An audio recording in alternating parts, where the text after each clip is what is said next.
तो आज का एक और वीडियो मैं अपडेट कर रहा हूँ। आज 17 मई 2024 है, 17 मई 2024। आज का हमारा टॉपिक है कि ये कॉइन कलेक्शन का जो वर्क है, ये हॉबी है, ये बिज़नेस जो कर रहे हैं, ये किसके लिए सही है, किसके लिए सही नहीं है। ठीक है, या कौन लोग इसको सही तरीके से कर रहे हैं और कौन ऐसे लोग हैं जो इसको मतलब करना तो चाह रहे लेकिन उनका तरीका ठीक नहीं है। तो वो गलतियाँ मैं बताऊंगा, है ना। और जो भी मतलब मुझे आप लोगों को बताना है, प्रैक्टिकल जो मैंने देखा है, सीखा है और जो मैंने अप्लाई किया है, उससे रिलेटेड आपको आज बातें बताऊंगा। ठीक है, तो बहुत सारी ऐसी बातें होगी जिससे आप लोगों को बहुत फ़ायदा हो सकता है। और इसी टाइप की चीज़ें मैं अपने आने वाले ऐप में अपने मेंबर्स को इस टाइप का कंटेंट मैं देने वाला हूँ। तो ऐप अभी वर्किंग में है, अभी डाउनलोड करने की ज़रूरत नहीं है आपको। प्ले स्टोर में जाके जब लॉन्चिंग होगा उस टाइम पे मैं बता दूंगा कि अब रेडी है, तब आप उसको डाउनलोड करेंगे। अभी सिर्फ आपको यूट्यूब पर ही हमें फॉलो करना है फ़िलहाल। ठीक है, तो देखिए जो आज का मेरा टॉपिक है, ये बहुत इम्पॉर्टेंट है न्यूमिस्मेटिक फील्ड के लिए। ठीक है, सबसे पहले मैं ये बात कवर करना चाहूँगा कि कौन लोग इस इंडस्ट्री में, इस कॉइन कलेक्शन की हॉबी में सही से काम कर रहे हैं। पहले उस पर बात करते हैं, किस टाइप के लोग काम कर रहे हैं, वो मतलब सही तरीका है। तो मेरे हिसाब से देखिए, सबसे पहला फेस होता है, कोई भी पर्सन इस इंडस्ट्री में आता है ना, तो वो कॉइन कलेक्शन से वो अपना काम स्टार्ट करता है। यानी कि वो वीडियो वगैरह देख के या किसी से सुन के जब उसको पता चलता है, मोस्टली तो देखिए माध्यम वीडियो ही है यूट्यूब पर। एग्जीबिशंस बाद में पता चलते हैं, पहले पता चलता है कि यूट्यूब पर देख लिया, भले ही किसी फ्रॉड चैनल का वीडियो देख लिया, उससे उसको कम से कम ये पता चलता है कि पुराने सिक्कों में कुछ ऐसे सिक्के हैं जिनकी काफ़ी हाई वैल्यू है, जो महंगा बिक सकते हैं। ठीक है, तो इससे कहीं ना कहीं उसके अंदर ये सामने वाले के अंदर मतलब ये बातें हम सोचने लगते हैं कि चलिए कॉइन कलेक्शन का काम स्टार्ट किया जाए। तो फिर वो रिसर्च करने पे पता चलता है कि बहुत सारे कॉइन्स है, किसी की वैल्यू 2000 है, 10,000 है, 20,000 है। तो इस टाइप से फिर कॉइन्स का कलेक्शन कोई भी स्टार्ट करना चालू कर देता है। अब कॉइन कलेक्शन जब कोई स्टार्ट करता है तो उसका सही तरीका ये है, मतलब जो लोग सही वर्क कर रहे हैं, सबसे पहले कम से कम आप जो लोग बुक ख़रीदते हैं ना, ये पहला स्टेप सबसे अच्छा होता है। अगर आप न्यूमिस्मेटिक में एंट्री कर रहे हैं तो सबसे पहला स्टेप होना चाहिए, बुक आपको एक लेनी है। तो ये सही तरीका है। फिर इसके बाद अगर यूट्यूब पर आप वीडियोस देख रहे हैं तो आपको ये फ़र्क करने आना चाहिए कि क्या चीज़ें सही है, क्या चीज़ें गलत है। ठीक है, क्योंकि देखिए मैं बता रहा हूँ, 10 चैनल खुले हैं तो 10 में से 8 चैनल ऐसे हैं जो गलत जानकारी दे रहे हैं, 6-7 तो ऐसे हैं जो बिल्कुल फ्रॉड कर रहे हैं, 2-3 ऐसे हैं जो डीलिंग तो कर रहे हैं लेकिन गलत तरीके से कर रहे हैं। तो वो भी आपको फ़र्क करने आना चाहिए।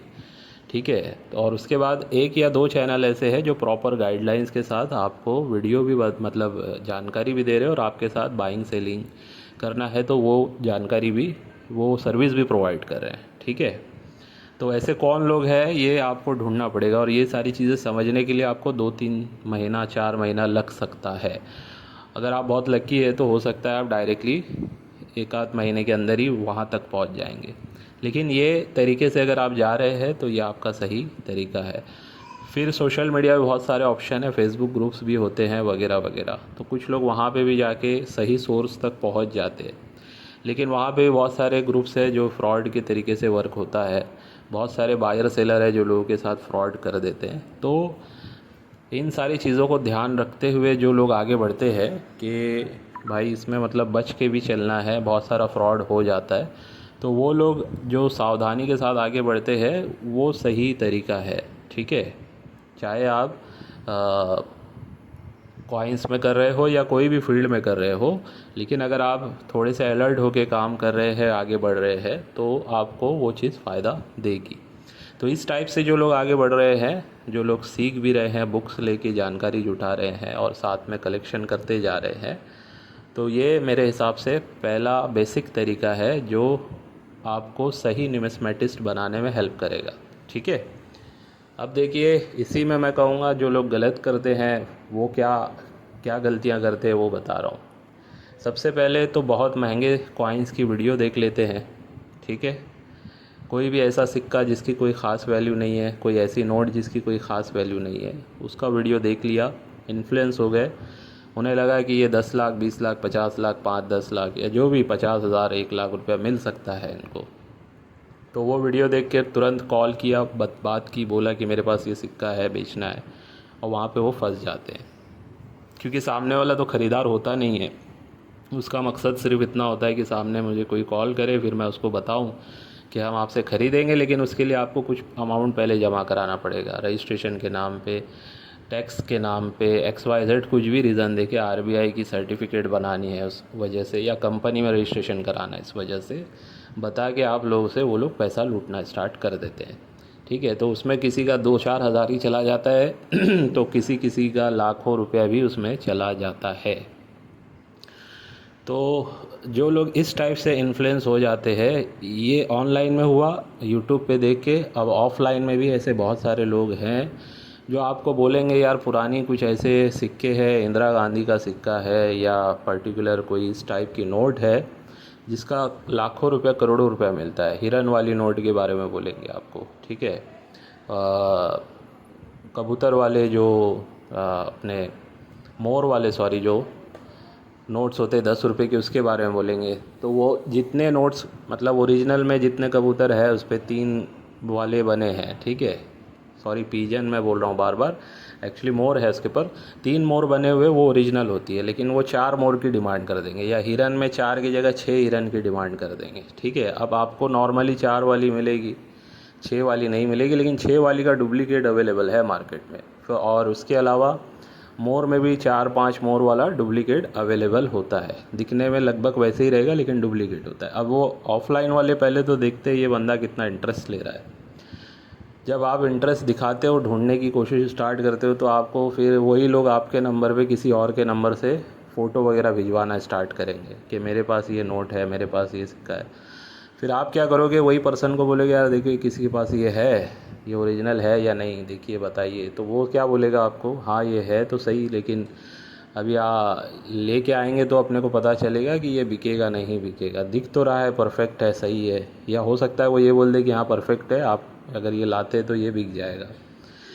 तो आप वो लालच में सामने वाले से जब बात करना स्टार्ट करोगे, तो वो जो पहले इसने आपको बोला है ये लाखों करोड़ों की चीज़ है, तो सामने जिसने फ़ोटो भेजी आपको वो बोलेगा कि इसका मुझे 50,000 चाहिए, इसका मुझे 1 लाख चाहिए। अब आप 50,000 1 लाख डाल के ये सोच रहे हो कि आगे मेरे को 10-20 लाख 1 करोड़ 2 करोड़ मिलने वाला है, तो आप क्या करते हो, उससे डीलिंग कर लेते हो। डीलिंग करने के बाद आप जब लेके आते हो तो पहली बात तो ये है कि वो दोनों मिले हुए होते हैं। तो पहले तो वो जो पैसा आपने दिया उसका 50-50 हो गया समझ लीजिए आगे। ठीक है, प्रैक्टिकल बता रहा हूँ, जो हमारे साथ हुआ है, जो मैंने फेस किया है वो बता रहा हूँ आपको। तो वो उधर पे पैसा चला गया। अब ये जो चीज़ आप लाए हो बेचने के लिए इस उम्मीद पे कि ये बिकेगा, तो सामने वाला बोलेगा कि इसके लिए इसके बायर को पहले हम बात करेंगे, कंपनी होती है वगैरह वगैरह, बाई किया जाता है।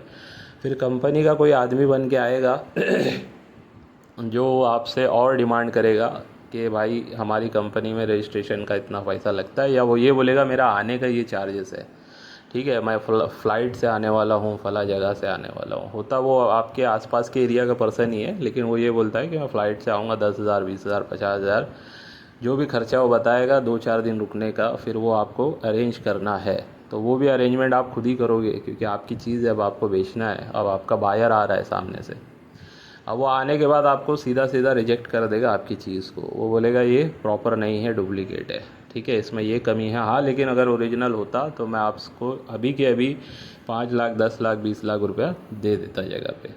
अब देखिए वहाँ पे आपका पैसा गया, टाइम गया, दूसरी बात, लेकिन एक उम्मीद फिर भी वो जगा के जाता है आपको कि इसके ओरिजिनल मिलते हैं, उसका इतना पैसा होता है उतना पैसा होता है। तो बहुत से लोग फिर ट्राई करने में जाते, फिर ट्राई करने में जाते। तो ऑफलाइन में मैंने देखा है किसी का 5 लाख, किसी का 10 लाख, किसी का 50 लाख तक भी इस फील्ड में जा चुका है, और आज भी वो लोग उम्मीद पे कि हमें ऐसी कोई चीज़ मिलेगी जिसका करोड़ों रुपया मिल सकता है। तो ये तरीके से अगर जो लोग जाते रहते हैं, ये हो जाता है इनके साथ फ्रॉड, और ये अलग दुनिया में अपने मतलब उम्मीदों की इस टाइप की दुनिया में मतलब ये लोग रहते हैं कि इनको लगता है नहीं नहीं आज नहीं कल ये काम हो जाएगा। तो इन सारी चीज़ों से बचना है, और बचने का सही तरीका ये है रिसर्च और अपने आप को अपडेटेड करना। ठीक है, यानी कि कोई भी चीज़ है, जैसे मान लीजिए कोई मोबाइल लॉन्च होता है ना कंपनी का, तो वो मोबाइल लॉन्च होने के बाद जिस फीचर्स के साथ वो लॉन्च होता है, तो उसके 2-3 साल के बाद जो नए फीचर्स ऐड होते रहते हैं उसमें और पुराने फ़ीचर्स में काफ़ी फ़र्क होता है। तो जितना नया होते जाता है, अपने नए फ़ीचर्स के साथ मोबाइल अपडेट होता है, अपनी पुरानी कमियों को दूर करता है और नई चीज़ों को आगे बढ़ाता जाता है। तो ये हुआ टेक्नोलॉजी की बात, मैं एग्जांपल के तौर पे समझा रहा हूँ। वैसे ही हमें भी अपनी पुरानी गलतियों को छोड़ के नई चीज़ों को सीखना है और अपने आप को अपडेट करना है, अगर किसी भी फील्ड में हम आगे बढ़ रहे हैं तो। ठीक है, पर्टिकुलर इस फील्ड में तो आपको अपडेटेड रहना बहुत ज़रूरी है। बहुत सारे वर्क ऐसे होते हैं जो मतलब बोलते हैं ना A+B=C जैसे है, उस टाइप के वर्क में ज़्यादा अपडेटेड रहने की ज़रूरत नहीं पड़ती है। यानी 1 और 1 मिला के कितना हुआ, 2 हुआ। तो ऐसे बहुत सारे वर्क है ना, जॉब होती है जो उनको उतना ही करना होता है, उसमें कोई अपडेशन की ज़रूरत नहीं होती है। लेकिन अगर आप न्यूमिस्मेटिक फील्ड में आ रहे हैं और एज अ न्यूमिस्मेटिस्ट आप सोचते हैं कि मैं आगे बढ़ूं, करियर बनाऊं, तो अपने आप को अपडेटेड रखना बहुत ज़रूरी है। तो उसके लिए सोर्सेस फिर आपको मैंने फिर से कहा कि जैसे बुक हो गई, सही लोग हो गए, सही तरीके से आप अगर जानकारी जुटा रहे हैं, सही लोगों से कनेक्ट हो गए, तो फिर आप कहीं ना कहीं धीरे धीरे इस फील्ड में आगे बढ़ सकते हैं। ठीक है, तो ये 2 पॉइंट मैंने बताए आपको कि एक तो गलत तरीका पे किस टाइप से लोग करते हैं और सही तरीके से जो लोग बढ़ रहे हैं वो कैसे काम करते हैं। अब जो लोग इस फील्ड में आगे बढ़ चुके हैं, यानी उन्होंने काम स्टार्ट कर दिया है, जानकारी जुटाना स्टार्ट कर दी है, किसी को 1 साल हो गया है, 2 साल हो गया है, किसी को 4-5 साल हो गया है। अब मैं बताता हूँ कि ये लोगों में क्या गलतियाँ होती है जो उनको सुधारनी चाहिए। ठीक है, बहुत से लोगों को हो सकता है ये बात थोड़ी सी कड़वी लगेगी, लेकिन ये हकीकत है, मतलब आपके फ़ायदे के लिए ये बात बता रहा हूँ मैं। ठीक है, तो सबसे पहला इम्पॉर्टेंट बात ये है कि आप जो लोग कॉइन कलेक्शन स्टार्ट कर चुके हैं ये सोच के कि आपके सिक्के बिकेंगे, तो पहला पॉइंट ये देखना है कि आपने भले ही कैटेगरी वाइज स्टार्ट किया, स्कार श्रेणी के सिक्के जमा करना स्टार्ट किए हैं वगैरह वगैरह, तो आपको ये भी देखना है कि यार कॉइन्स जो मैं जमा कर रहा हूँ उनकी कंडीशन किस तरीके की है और वो कितने डिमांड में है वो कॉइन। ठीक है, अभी मिसाल के तौर पे कोई कॉइन आपने बुक में प्राइस देखी, उसकी 50 रुपया यूएनसी कंडीशन में प्राइस दी हुई है। ठीक है, अब आपको वो आम चलन से मिल गया, तो आपने सोचा उसका 20-30 रुपया तो वैल्यू होगी, 5 रुपये का सिक्का है, 6-7 रुपये में 10 रुपये में ख़रीद लेता हूँ, रख लेता हूँ, 20-30 रुपये में तो बिक जाएगा। अब उस उम्मीद पे आप इस टाइप के सिक्के जमा करना स्टार्ट कर देते हो। अब होता ये है कि 1 साल 2 साल गुजर रहा है और आप इसी टाइप के सिक्के जमा करते जा रहे हो, चाहे वो 5 रुपये में हो, चाहे 1-2 रुपये वाले हों, चाहे 10 रुपये वाले हों, 20 रुपये वाले हों। आप देख रहे हो बुक में प्राइस दिए 50 रुपया, 100 रुपया, 200 रुपया, और वो सिक्का आम चलन से मिल रहा है या किसी से ख़रीद रहे हैं आप। ठीक है, कोई शॉप वाले से या किसी से XYZ से, तो आप उसमें क्या कर रहे हैं, 1000 रुपये के वो सिक्के अगर है फेस वैल्यू के, उसका 2000 दे के, 1500 दे के, 1200 दे के आप उसको ख़रीदते जा रहे हैं इस उम्मीद पे कि आने वाले 4-5 साल में आपको या 2-3 साल में आपको फ़ायदा हो जाएगा। तो देखिए, कड़वा सच ये है कि ऐसे सिक्के आप जमा करोगे तो मुझे नहीं लगता है कि इसके कोई ख़ास आपको फ़ायदा होगा। अगर 10 साल में भी डबल हो गया आपका पैसा तो कोई फ़ायदा नहीं है। मैंने एक वीडियो डाली थी इन्फ्लेशन वाली, जिसमें आपको मैंने बताया था कि महंगाई दर जिस स्पीड से बढ़ रही है, यानी कि अगर एक एवरेज मैं बोलूँ 8 से 10% अगर पकड़ के चलते हैं कि हर साल महंगाई बढ़ रही है, तो आप देखिए 10 साल में तो वैसे भी जो चीज़ आप मतलब अगर कोई चीज़ आपने आज 100 रुपये की ख़रीदी है तो 10 साल के बाद वो 200 की होने ही वाली है महंगाई के हिसाब से। लेकिन अगर आपने कोई चीज़ में इन्वेस्टमेंट किया है 100 रुपया, अगर वो आगे चल के 10 साल बाद सिर्फ 200 ही हो रहा है, तो फिर वो तो महंगाई दर के हिसाब से वो इक्वल हो गया ना आपका पैसा, कुछ बड़ा नहीं। भले दिखने में आ गया आपको कि 100 का 200 मिल गया मुझे, लेकिन भाई आपके पैसे की वैल्यूएशन गिर गई ना, समझ रहे आप, आपकी इन्वेस्टमेंट वैसी की वैसी ही रही। अगर आपको 100 रुपये का 400-500 रुपया मिल रहा है तब आपने इन्फ्लेशन को तोड़ा है। ठीक है, तब आपने कुछ कमाया है, प्रॉफिट कमाया इन्वेस्टमेंट में। तो ऐसे जो सिक्के जो लोग जमा कर रहे हैं आँख बंद करके, ऐसे बहुत लोग हैं जिनको मैं बताना चाह रहा हूँ कि ये काम कम बंद कर दीजिए। कहीं ना कहीं इस टाइप का काम करना बेहतर नहीं है। अगर इन्वेस्टमेंट करना ही है, थोड़ा पैसा ज़्यादा दे के आप पाउचेस ख़रीद लो स्कार श्रेणी के कॉइन्स के। ठीक है, अगर इन्वेस्टमेंट ही करना है। क्योंकि देखिए पाउचेस आपको थोड़े सस्ते पड़ेंगे। अभी मिसाल के तौर पे रिसेंटली मैंने जो एक पाउच दिया था बीजू पटनायक जी का 5 रुपीज़ का, ठीक है।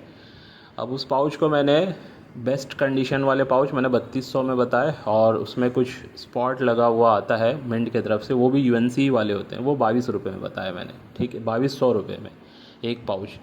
तो अगर एक कॉइन की प्राइस देखोगे तो आपको कितना हो रही है, वो 22 रुपया। अब आपने अगर आम चलन में वो बीजू पटनायक का कॉइन कहीं से उठाया है 5 रुपये का, अगर आपने 10 रुपये दे के उठाया है नॉर्मल कंडीशन वाला 10 रुपये में आपने उठा लिया, लेकिन आपको अगर यूएनसी वाला 2500 में भी मिल रहा है, यानी 25 रुपये के हिसाब से मिल रहा है, तो वो 25 रुपये डालना बेहतर है या 10 रुपये डालना बेहतर है इस केस में, इस पर्टिकुलर केस में, ठीक है। हर जगह पे ये चीज़ अप्लाई नहीं होगी, याद रखना, यूएनसी का फॉर्मूला हर जगह पे अप्लाई नहीं होता है। लेकिन इस पर्टिकुलर टाइप के केस में आपको यूएनसी में जाना ज़्यादा बेहतर रहेगा। क्योंकि अगर आपने समझ लीजिए ये 100 सिक्के ऐसे जमा कर लिए 10-10 रुपये के हिसाब से अच्छी कंडीशन में, मैं मान के चलता हूँ एक्स्ट्रा फाइन प्लस कंडीशन के, ठीक है, बीजू पटनायक जी के आपने 100 सिक्के जमा किए, और एक पर्सन है जो 100 सिक्कों का पूरा पाउच ले लिया 2200 वाला ही सही, ठीक है। अब अगर आप 5 साल के बाद देखोगे ना, तो हो सकता है जो आपने ये वाला जो आपने मार्केट से उठाया 10 रुपये वाला, उसका हो सकता है आपको 20-30 रुपया मुश्किल से मिले, ठीक है। लेकिन अगर जो ये यूएनसी वाला अगर आपने उठाया है और मार्केट में डिमांड आई है, तो पहले समझना यूएनसी में आती है डिमांड, ये बात ध्यान रखिए। स्कार श्रेणी के सिक्कों में पहले यूएनसी में उसकी डिमांड बढ़ती है जब तक वो रेयर नहीं हो जाता है। तो अब जब यूएनसी में डिमांड आ गई उस सिक्के की, तो मान लीजिए 5 साल के बाद उसका पाउच 5 से 10 हज़ार में बिकने लगा, ठीक है। तो अगर वो 10,000 में बिक रहा है, आपने ख़रीदा 2500 में, तो कुछ ना कुछ आपको बेनिफिट होने वाला है। आप किसी डीलर को अगर बेचने भी जाओगे तो वो 7-8 हज़ार रुपये आपको पे कर सकता है, एटलीस्ट 6-7 हज़ार रुपये आपको पे कर सकता है। तो 5 साल में भी अगर आपको डबल से ज़्यादा थोड़ा बहुत मिल रहा है इस पर्टिकुलर केस में, जैसे मैंने बताया आपको समझाने के लिए, तो आपके लिए वो एक अच्छा इन्वेस्टमेंट हो सकता है, ठीक है। तो ये जो गलती हो रही है, ये मैं कहूँगा कि सिर्फ बहुत से लोग तो चलो मिंट का भी ख्याल नहीं करते, बस फ़ोटो वाला सिक्का उठा के जमा कर रहे हैं। कॉमन मिंट के सिक्के खाली फ़ोटो देख लेते हैं कि हाँ यार ये फ़ोटो, और ख़ास करके अभी रिसेंट वाले ज़्यादा मिलते हैं ना आम चलन में, निकल ब्रास वाले पीले टाइप के जो होते हैं, 10 रुपये वाले जो बायोमेटेलिक होते हैं, स्मारक सिक्कों को उठा के रख रहे हैं, जबकि उसमें कोई रिसर्च ही नहीं है उनकी। वो लोग तो मैं कहूँगा कि बहुत ही गलत है, विदाउट रिसर्च कुछ किए, मिंट की मालूमात बिना लिए कि कौन से मिंट से ये स्कार है या नहीं, कलेक्ट करना चाहिए नहीं, बस जमा कर रहे फ़ोटो देख के, तो वो लोग तो बहुत लॉस में रहेंगे। ऐसे लोग की मैं बात ही नहीं कर रहा हूँ, ठीक है। तो अगर आपको मिंट की जानकारी होगी और आप इस टाइप से कोशिश कर रहे हैं कि आम चलन से मैं आज उठा लेता हूँ, 5 साल के बाद, 4 साल के बाद, 2 साल के बाद मुझे अच्छा फ़ायदा होगा, तो याद रखना इस टाइप के सिक्कों में अगर आप कर रहे हैं तो आपको बहुत ज़्यादा फ़ायदा नहीं होगा, ठीक है। हाँ, अगर आम चलन से आप सही तरीका बता रहा हूँ आपको, जो लोग थोड़ा सही काम करने पे ध्यान दे रहे हैं, जिनको 1 साल 6 महीना हो गया है और वो मिंट की जानकारी तो जुटा रहे हैं, लेकिन साथ में ये भी देख रहे हैं कि कौन से सिक्कों की डिमांड आ सकती है, डिमांडिंग कॉइन कौन से हो सकते हैं, तो वो उस टाइप के ही सिक्कों को आम चलन से उठा के रख रहे हैं, ठीक है। भले ही वो एक्स्ट्रा फाइन के सिक्के हों और उसकी प्राइसिंग बुक में 100-200 रुपया है, लेकिन उनको पता है कि ये आज मैं उठा रहा हूँ 10-20 रुपये में, तो आज मेरे पास अगर ये सिक्का है तो आने वाले टाइम में जब यूएनसी में इसकी प्राइस 400-500 रुपये तक जाएगी, तो मेरा 20-30 रुपये वाला सिक्का मुझे 50-100 रुपया दिला सकता है। क्यों? क्योंकि वो एक डिमांडिंग टाइप का कॉइन है। अब ये डिमांडिंग टाइप के कॉइन कौन से होते हैं, इसको एक्सप्लेन करना इतना आसान नहीं है, ठीक है। ये मार्केट से लोग जो हम कनेक्टेड हैं, इन लोगों को ही समझ में आएगा। आम लोगों को, आम कलेक्टर को ये बात बहुत मुश्किल से समझ में आएगी, क्योंकि उसको पता ही नहीं है ना कौन से कॉइन्स की ज़्यादा मतलब चीज़ें मतलब मार्केट से आ रही है, इंक्वायरीज़ आ रही है, या फिर कौन से कॉइन्स के बारे में कुछ बातें आने वाली है आगे चल के, ठीक है। तो ऐसी सारी चीज़ें हर किसी को नहीं पता चलती, ये वही लोगों को पता चलती है जिनका एक नेटवर्क होता है, ठीक है। तो वो स्टेप पे जाने का तो आगे का लेवल है आपका, लेकिन पहले जो बेसिक चीज़ें हैं, कम से कम अगर कोई गाइडलाइंस आपको कहीं से दे रहा है, तो मेरी कोशिश देखिए रहेगी ऐप पे ये प्रीमियम कंटेंट रहेगा जिसमें आप लोगों को मैं डिमांडिंग कॉइन्स के बारे में बताऊंगा कि कौन से कॉइन्स की डिमांड ज़्यादा आ सकती है आने वाले 2 4 5 साल में। ठीक है, तो उससे आप लोगों को फ़ायदा ये होगा कि अगर वो आम चलन से सिक्के मिल रहे हैं तो पर्टिकुलर उन सिक्कों को आप लेके अगर रखते हैं तो काफ़ी आपको फ़ायदा हो सकता है। तो न्यूमिस्मेटिस्ट बनना, सबसे पहली बात मैं ये कहूँगा, हर किसी का ये काम नहीं है। ठीक है, हर आदमी ये सोच ले कि मैं सिक्के जमा करके बेचूंगा पैसे कमा लूँगा, तो नहीं हो सकता है। क्योंकि कुछ लोग शॉर्टकट वाले होते हैं जिनको लगता है कि बस पुराने सिक्के जमा करो, ऊपर कुछ ना कुछ मिल जाएगा, किलो किलो में उठा लेते हैं लोग। ठीक है, कहीं पे 2 किलो पड़ा है, किसी के पास 5 kilo 10 kilo coins aluminium magnesium के हो या कॉपर निकल के हो, बस ये देखते हैं कि भाई ये बिकता है, इसको उठा लेता हूँ, आगे चल के कुछ ना कुछ फ़ायदा होगा। तो वो भी तरीका बहुत गलत है। आप वो एक हिसाब से मैं कहूँगा एक जुआ खेल रहे हो आप अपने पैसों का। हो सकता है उसमें कोई रेयर आपको मिल जाए, लेकिन 99% चांसेस है वो सारे कॉमन सिक्के ही होंगे। तो लॉट्स में जाना मेरे हिसाब से बहुत रिस्की होता है, उससे भी आपको अवॉइड करना है। हाँ, किसी का लॉट है, अगर वो समझदारी बता रहा है सामने से कि भाई ये लॉट में से आप अपने जो भी सिक्के काम के निकाल लो, उसका मुझे थोड़ा सा बढ़ा के दे देना। बाकी का जो लॉट है उसका किलो के हिसाब से जो प्राइस में बिकता है 500 600 800 रुपये किलो, है ना, उस टाइप में अगर वो दे रहा है तो फिर बात समझ में आती है। ठीक है, उसमें ईमानदारी आपको भी दिखानी है फिर कि भाई उसके सिक्के चेक करने के बाद जो सिक्के बिकने लायक हैं, अच्छे सिक्के हैं, जिसकी कुछ कीमत है, अगर उसमें कोई एक्सट्रीमली रेयर सिक्का मिल रहा है तो एटलीस्ट जो भी प्राइसिंग आपको लगता है कि ये 10 20 50 हज़ार के सिक्के बिक सकते हैं, तो उसका 30 40 50% आपको भी उसको भी देना चाहिए। क्योंकि वो उसका भी कहीं ना कहीं शेयर है उसमें, आपको वो मौका दे रहा है अपने सिक्के चेक करवा के उसमें से निकालने का। क्योंकि बहुत से लोग तो ये बोलते हैं कि नहीं नहीं, सिक्का चेक वेक नहीं करना है, ये रेट में जम रहा है तो आप उठा लो, तो वो रिस्क से तो आप बच रहे हो ना कहीं ना कहीं। तो ये सारी कुछ बातें हैं जो मैं आप लोगों को सोचा कि आज की वीडियो में बताऊं। ठीक है, और जैसे हाई वैल्यू वाले जो सिक्के होते हैं जो लोग ख़रीद लेते हैं कहीं से भी, कोई नया यूट्यूबर के वीडियो देख के या कोई एग्जीबिशन में जाके कोई नॉर्मल किसी भी डीलर से, तो वो भी मेरे हिसाब से जो अप्रोच है आप लोगों का थोड़ा सा रिस्की है। जब तक कोई जेन्युइन बायर या डीलर आपको सेलर या डीलर आपको नहीं मिलता है, तब तक मुझे ऐसा लगता है थोड़े हाई प्राइस वाले सिक्कों को बाय करना आपको मुनासिब नहीं है। ठीक है, ये मैं काफ़ी टाइम से बताते आ रहा हूँ, मेरी बुक में भी मैंने बताया हुआ है, हर पेज पे मैंने दिया हुआ है फेक कॉइन्स वगैरह से आपको सावधान रहना है, साइड में नीचे लिखा हुआ रहता है। ठीक है, तो उसका मतलब ही यही है कि जो इस टाइप के डीलर और ये हैं, इनको पहले तो पूरी नॉलेज इनको भी नहीं होती।